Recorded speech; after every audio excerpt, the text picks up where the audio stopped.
Rồi xin chào các bạn đã quay trở lại với channel của bên nhà. Thì hôm nay mình sẽ tiếp tục làm một cái video được chia sẻ các bạn cách xóa tài khoản cho cái dòng camera quan sát EasyFit.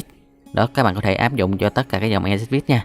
Rồi thì bây giờ mình sẽ quay cái thực tế. Thì thường khi các bạn cài đặt, các bạn thêm thiết bị cái camera vào á, thì rất là đơn giản. Còn hôm nay mình sẽ cài đặt cái webcam camera EasyFit này thì nó sẽ gặp cái tình trạng lỗi này nha. Thường thì các bạn sau khi bạn đăng nhập tài khoản xong rồi, các bạn kết nối để thêm thiết bị vào thì các bạn sẽ chọn vào cái dòng gắn thiết bị.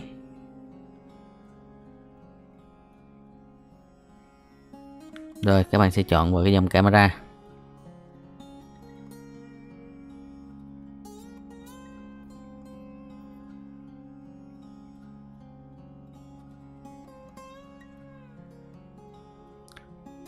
Sau khi các bạn quét mã QR tới cái bước mà yêu cầu các bạn sẽ quét thiết bị đó, các bạn sẽ dỡ ở phía sau cái camera quan sát vào, sau đó các bạn quét mã QR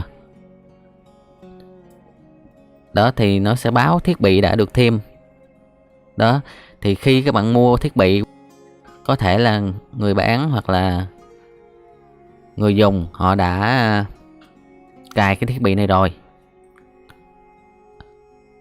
Đó thì mình cũng xem trên rất là nhiều kênh trong những năm về trước á, thì nó có phần mềm HitConnect để các bạn fix cái lỗi này. Thì ở thời điểm hiện tại là ngày 25 tháng 12 2022 đó, thì các bạn sẽ không có sử dụng phần mềm HitConnect để các bạn fix được cái lỗi này nha. Đó, vì vậy mà các anh em kỹ thuật khi mà các bạn đi cài cho khách thì các bạn phải nhớ lưu cái tài khoản lại cho khách. Khi các bạn cài đặt cũng như các bạn cài đặt tài khoản của khách mà khách không đồng ý thì các bạn nhớ remove ra nha, để không mỗi lần khi các bạn lắp hoặc là bạn cài đặt lại thì nó sẽ bị báo cái tình trạng lỗi này nha. Rồi để fix cái lỗi này như thế nào thì bây giờ các bạn sẽ sử dụng các bạn sẽ gắn nguồn vào cho cái camera quan sát, sau đó bạn sẽ gắn cái cổng dây mạng LAN vào nha.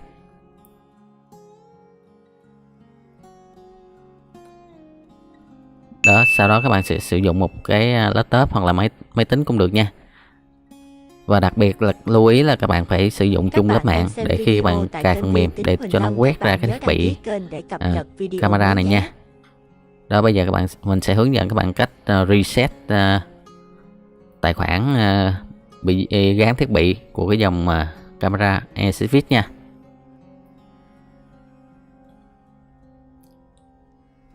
Đó, các bạn phải đảm bảo rằng là cái đường truyền mạng cũng như cái dây mạng của bạn là phải đảm bảo là ok nha. Rồi sau đó các bạn sẽ vào máy tính để các bạn sẽ tải cái phần mềm SAPTool. Thì link mình cũng sẽ để ở phần mô tả video. Các bạn sau khi mình làm kết thúc video này mình sẽ để link. Đó, các bạn chỉ việc truy cập vào đường link và bạn tải về thôi. Đó, sau khi bạn tải về thì các bạn xem video mình cài đặt. Sau khi bạn tải về xong thì các bạn click đúp trực tiếp cái file SAPTool v3.057. Thì cài này rất là đơn giản thôi các bạn chỉ việc nét và tích vào chọn rồi cài đặt thôi, cũng không có khó khăn gì đâu.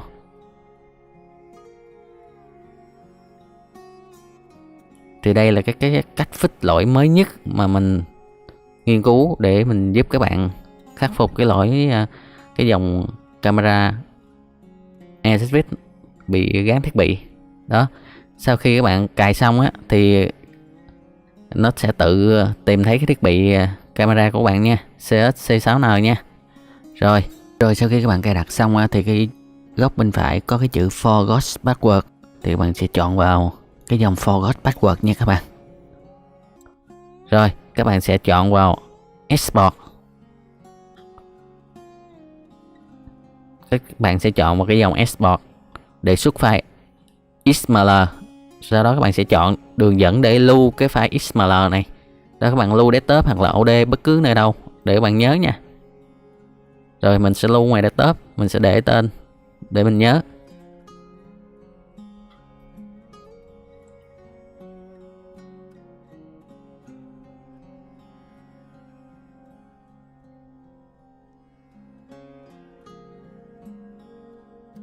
Rồi sau khi bạn export và chọn nơi lưu đường dẫn thì nó báo là đã hoàn thành rồi nha. Rồi tiếp theo, sau khi các bạn export cái file XML rồi, tiếp theo các bạn sẽ vào Gmail để các bạn sẽ gửi cho nhà cung cấp để người ta gửi cái mã code để các bạn có thể reset được cái tài khoản nha các bạn.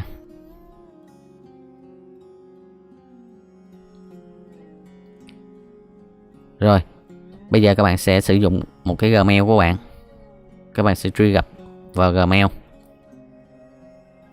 Rồi các bạn sẽ chọn vào cái soạn thư. Đó thì trên đây là thông tin của 3 bộ phận kỹ thuật của các nhà phân phối. Mình để đầy đủ thông tin Gmail cho các bạn có thể nhờ họ support cũng như hỗ trợ cho bạn nha. Thì ở đây mình sẽ sử dụng bộ phận kỹ thuật của Lê Hoàng cctv.com nha các bạn. Rồi mình sẽ gửi mail qua tài khoản mail kỹ thuật lehoangcctv.com để họ có thể hỗ trợ cũng như support cho mình nha. Rồi nội dung thì các bạn có thể để reset mật khẩu hoặc là reset tài khoản cũng được nha.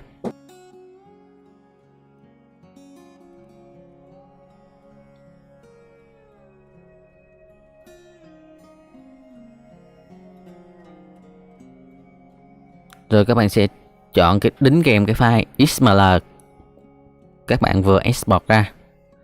Đó, các bạn sẽ gửi cho bộ phận kỹ thuật của nhà phân phối. Đó thì mình gửi vào ngày 25 tháng 12 2022. Thì cái ngày mình gửi thì nhằm ngày Chủ nhật thì bên nhà phân phối họ không có làm việc. Đó, thời gian họ sẽ phản hồi cho bạn 5 đến 10 phút thôi.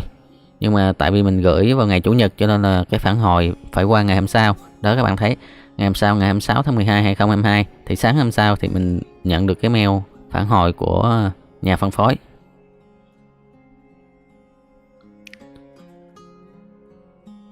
Đó thì nhà phân phối đã gửi cho mình một cái file XML. Đó, cái mã code để mình sẽ reset cái tài khoản nha. Các bạn sẽ tải cái file này về.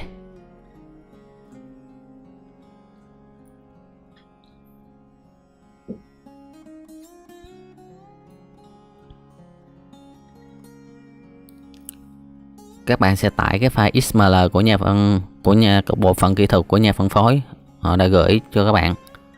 Đó, các bạn sẽ tải cái file này về. Rồi cái bước tiếp theo các bạn sẽ import từ cái file của nhà cung cấp của nhà phân phối nha. Rồi các bạn sẽ mở lại cái phần mềm Subtool. Cái bước tiếp theo các bạn sẽ chọn ở chế độ export file. Đó, các bạn sẽ chọn export vào cái đường dẫn cái file của nhà cung cấp đã gửi cho các bạn nha. Các bạn lưu ý cho mình nha, cái file XML mà nhà cung cấp cũng như là bộ phận kỹ thuật của họ đã gửi qua mail cho các bạn nha.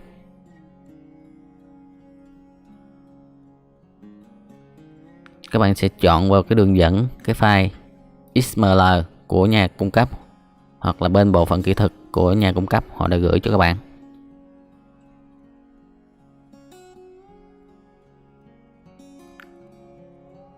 Đó, các bạn sẽ export. Sau đó các bạn sẽ nhập lại cái mật khẩu, nhập lại cái password.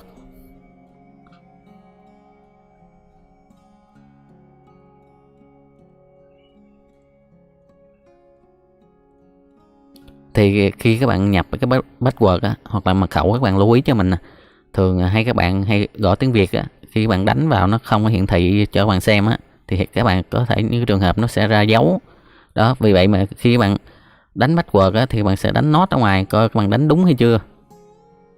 Đó, nhiều trường hợp là khi bạn đánh có dấu, khi bạn nhập lại thì nó báo lỗi sai, là do mình nhiều khi cái bộ gõ của mình đang để ở chế độ tiếng Việt nha. Đó, khi các bạn nhập mật khẩu, các bạn lưu ý cho mình là các bạn nhớ đánh nốt coi đúng hay chưa rồi các bạn sẽ nhập vào thôi.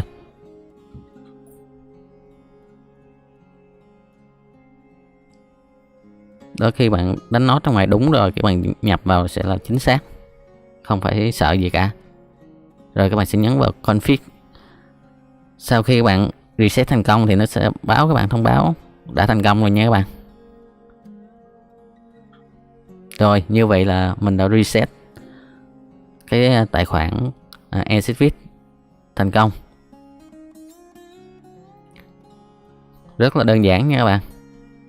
Đó, nhiều trường hợp trong thời gian vừa qua rất là nhiều anh em không có biết cách để reset cái dòng camera Exit.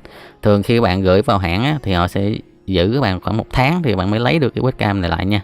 Đó, nếu mà còn ở chế độ bảo hành mà các bạn bị dính cái thiết bị á, thì các bạn sẽ gửi vào hãng sẽ có thể họ giam khoảng 1 tháng nha.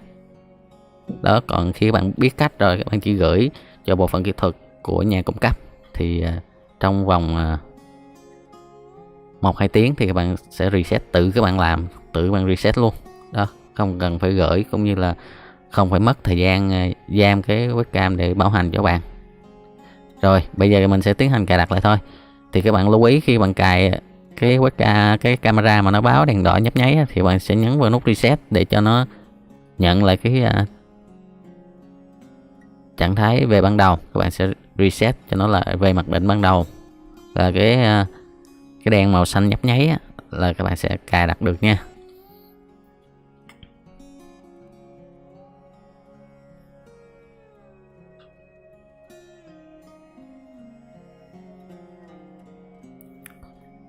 Đó, khi cái đèn tín hiệu của cái camera quan sát nó nhấp nháy màu xanh thì khi đó bây giờ các bạn sẽ thêm gắn thiết bị vào lại nha. Đó, khi các bạn reset cái tài khoản thành công rồi thì cái bước này rất là đơn giản thôi.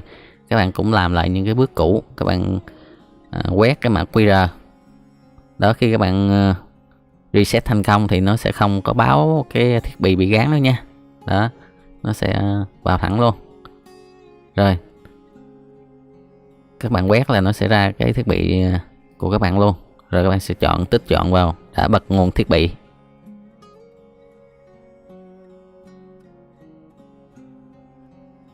Rồi các bạn sẽ nhấn vào khởi động để cho nó kết nối thiết bị nha. Rồi chọn vào đèn báo nhấp nháy màu xanh. Kế tiếp. Rồi ở cái bước này thì các bạn sẽ chọn không phải bây giờ nha.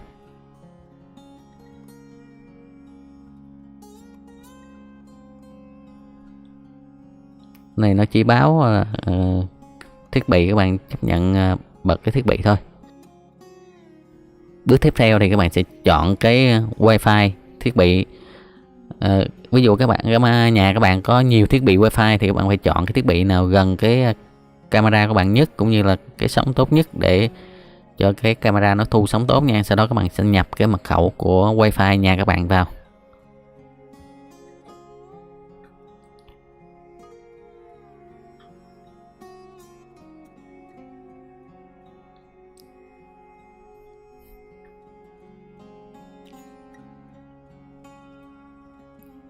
Sau khi các bạn nhập cái mật khẩu wifi các bạn thì các bạn sẽ nhấn vào cái kế tiếp nha.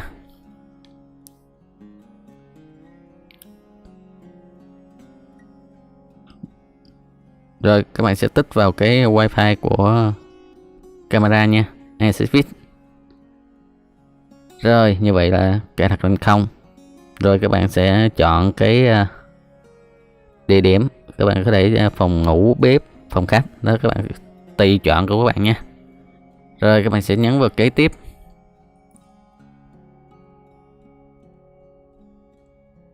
Rồi bây giờ nó sẽ cấu hình cũng như nó sẽ thêm cái thiết bị vào nha. Rồi như vậy là đã cài đặt thành công rồi nha các bạn. Đã thêm thiết bị thành công.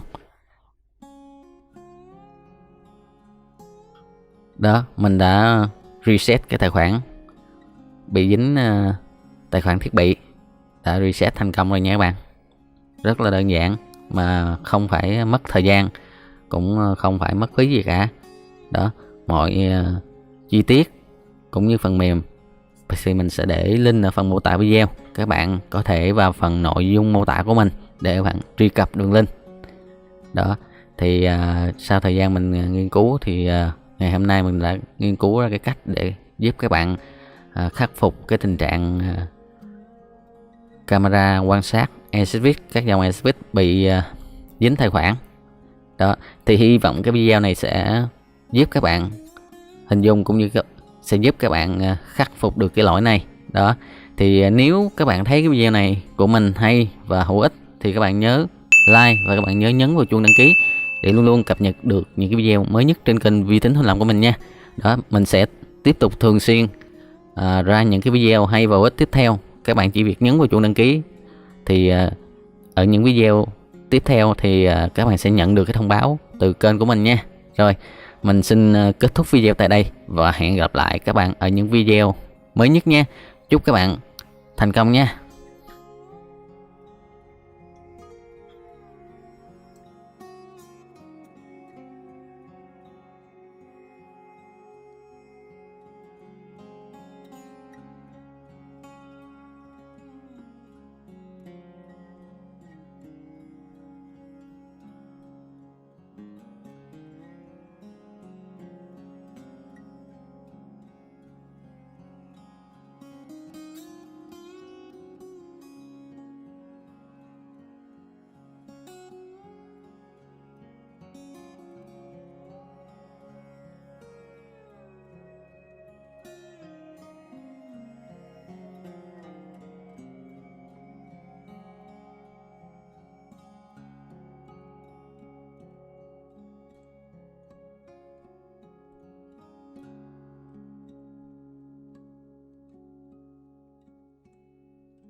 Cảm ơn các bạn đã theo dõi video. Các bạn nhớ đăng ký kênh để cập nhật video mới.